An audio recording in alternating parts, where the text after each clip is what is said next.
Hello and welcome to Daily News from Jawad TV. Headlines: a review of the latest activities related to the religious authority across various parts of the world.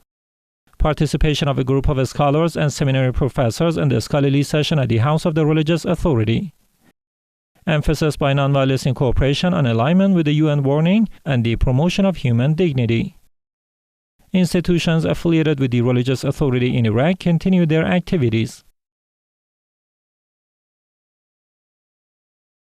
The House of the Religious Authority, Grand Ayatollah Sadiq Shirazi in the holy city of Qom hosted a scholarly and research session attended by a number of scholars, seminary professors, students of religious studies, and those interested in Islamic knowledge. This session was held with the aim of enhancing the academic and research level of students and creating a space for dialogue and exchange of views on jurisprudential and doctrinal issues. During this program, several scholarly topics were presented, including the ruling on purchasing debt and receivables, the ruling on conducting transactions for those observing itikaf inside a mosque, the criterion for renouncing one's homeland, the validity of performing commission prayers jointly by multiple individuals, interpretation of verse 200 of Surah Al-Araf, the option between shortened and full prayers throughout the entire city of Karbala, and an examination of the personality of Ja'far, the uncle of Imam al-Mahdi. Participants presented their viewpoints on these issues, after which Grand Ayatollah Sadiq Shirazi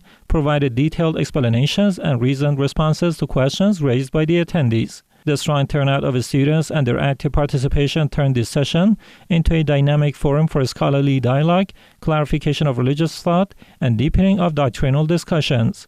According to Jawad Media Network, the full recording of this session and the remarks of Grand Ayatollah Shirazi have been published on the network's official YouTube page and are available to interested viewers.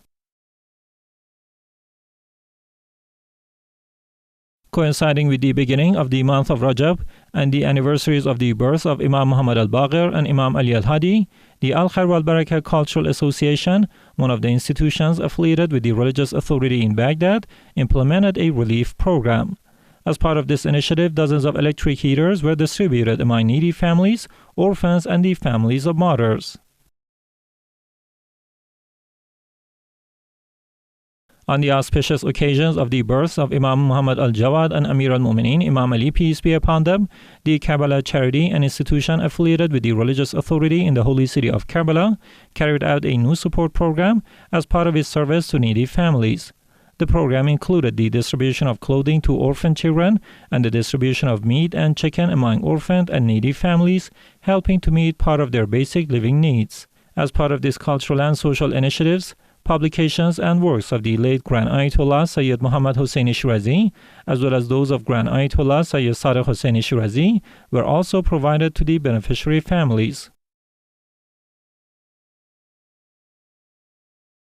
The Nonviolence Incorporation, Free Muslim Association, affiliated with the World Foundation of Grand Ayatollah Sayyid Sadiq Shirazi, emphasized, following the recent warning issued by the United Nations regarding the spread of Islamophobia, the necessity of safeguarding human dignity and strengthening peaceful coexistence. This organization stated that Islam categorically rejects any form of aggression against civilians and affirmed that Muslims around the world continue their efforts towards peace, justice, and social service.